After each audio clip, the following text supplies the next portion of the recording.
बार रात के समय जगन्नाथ अपने भक्त रघुदास जी के पास आते हैं, जो जगन्नाथपुरी में ही रहते हैं, और कहते हैं, रघु चलो आज हम राजा के बागीचे से कटहल चुरा रहे हैं, या फिर हम दोनों मिलकर उसका पान करेंगे। जगन्नाथ जी की बात करके रघु ने कहा, लेकिन आपको कटहल चुराना क्यों है? यदि तुम कटहल खाना चाहते हो तो मैं राजा से कहकर आपके लिए कटहल लाऊंगा। लेकिन यह सुनकर जगन्नाथ जी ने कहा, नहीं रघु, ऐसे तो मुझे हर दिन सभी चीज मिलती है। जगन्नाथ और रघुदास माखन की चोरी की राह में एक अनूठा किस्सा।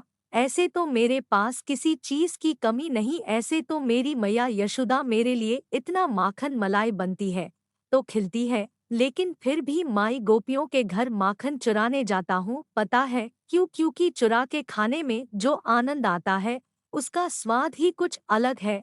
इस आनंद आसानी से मिलने वाली चीजों में नहीं मिलता।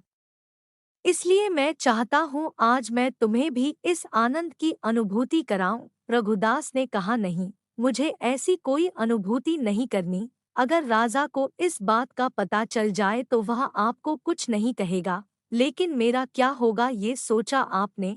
रघुदास जी के बार बार मना करने पर भी जगन्नाथ जी उन्हें कटहल चुराने के लिए विवश करने लगे।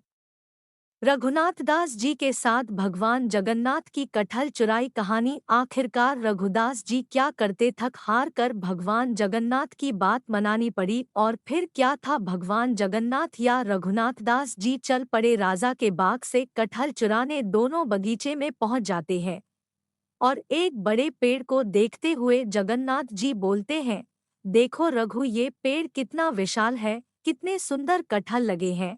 इस पर तुम इस पेड़ पर चढ़ जाओ, मैं यहाँ नीचे खड़ा हूँ, तुम ऊपर से कोई अच्छा वाला फल टूटकर नीचे फेंक देना और नीचे से मुझे पकड़ लूंगा, या फिर तुम नीचे आ जाना धीरे से, फिर हम यहाँ से भाग जाएंगे। अब रघुदास जी इसमें क्या बोलते, भगवान तो पहले से ही इन सब कामों में प्रवीण है। माखन चुराना हो, कटहल चुराना हो या अपने भक्तों का मन, उनसे अच्छा कौन जानता है।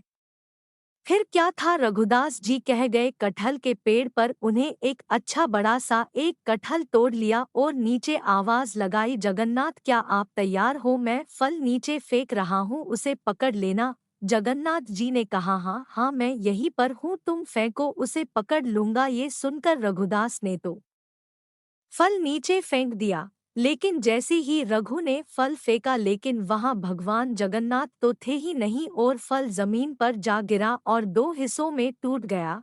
राजा के सिपाहियों का आश्चर्य, जब राजा के सिपाहियों ने ये आवाज सुनी तो उन्हें पता चल गया कि जरूर कोई कटहल चुराने आया है। वे सब दौड़ते हुए वहां आ गए। सिपाहियों को ये देख बहुत हैरानी हुई। उन्होंने देखा एक बड़ा फल नीचे गिरा पड़ा है और रघु जी के ऊपर बैठे हैं।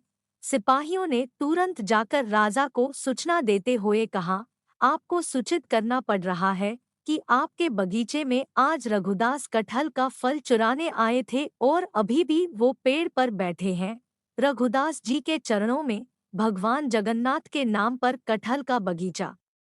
यहाँ सुनकर राजा को भी बहुत आश्चर्य हुआ कि रघुदास जी कटहल चुराने कैसे आ सकते हैं। ऐसा सोचते हुए राजा तुरंत वहां पहुंच गए। जब राजा ने जाकर देखा तो रघु जी अभी भी पेड़ पर ही बैठे थे। राजा ने रघुदास जी को नीचे आने के लिए कहा।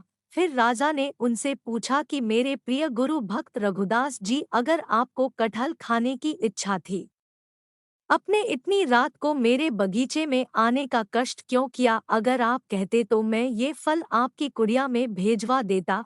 अब रघुदास जी क्या उत्तर देते? उन्होंने राजा को जगन्नाथ जी की सारी बात बताई कि किस प्रकार जगन्नाथ जी ने उन्हें चोरी करने के लिए कहा था और फिर वो खुद मुझे यहाँ अकेला छोड़ गायब हो गए। राजा और सिपाही सभी लोग हंसने लगे। सभी लोगों ने जगन्नाथ और रघु जी की इस लीला का आनंद लिया।